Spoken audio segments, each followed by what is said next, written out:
పట్టణ గంగానమ్మపేటలోని పాత శివాలయంలో ఆరుద్ర మహోత్సవం శివముక్కోటి వైభవంగా నిర్వహించారు.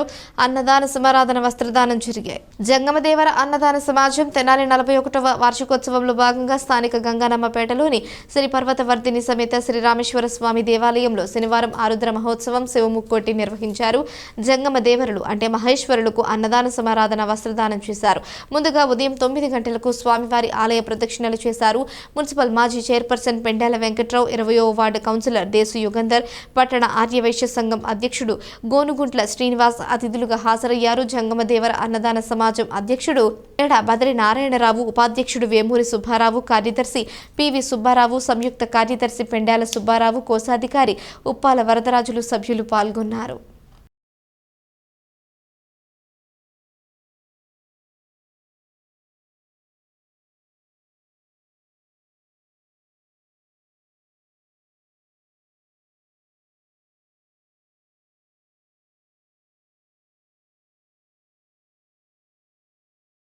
నూతన సంవత్సర శుభాకాంక్షలు తెలియజేస్తూ ఈ రోజున మరి చాలా పవిత్రమైనటువంటి దినం. ఎందుకంటే పౌర్ణమి శనివారం.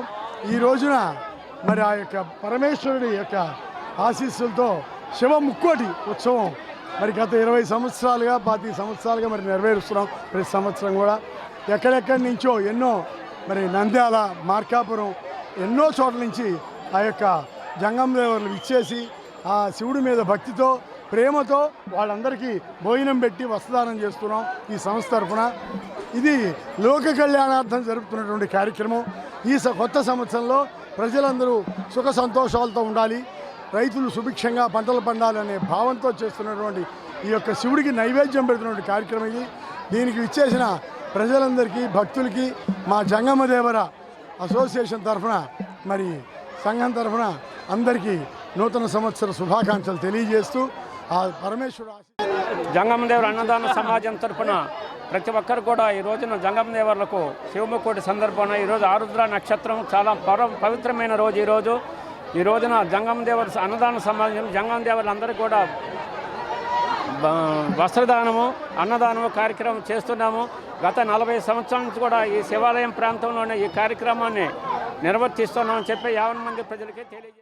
గతంలో జరిగినట్టుగానే జంగమదేవర్లకి భోజనాలు పెట్టి వాళ్ళని సత్కరించుకోవడం అనేది ఆనవాయితీగా వస్తుంది.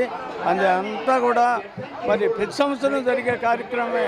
దీని వల్ల ఎంత బ్రహ్మాండంగా జరుగుతుందంటే వీళ్ళంతా కమిటీ వాళ్ళు కష్టపడి చేస్తున్నటువంటి కార్యక్రమం. ఇవన్నీ కూడా మరి చాలా పుణ్య కార్యక్రమం. ఈ పుణ్య కార్యక్రమంలో అందరూ పాల్గొని మరి స్వామివారి ఆశీస్సులు పొందవచ్చు.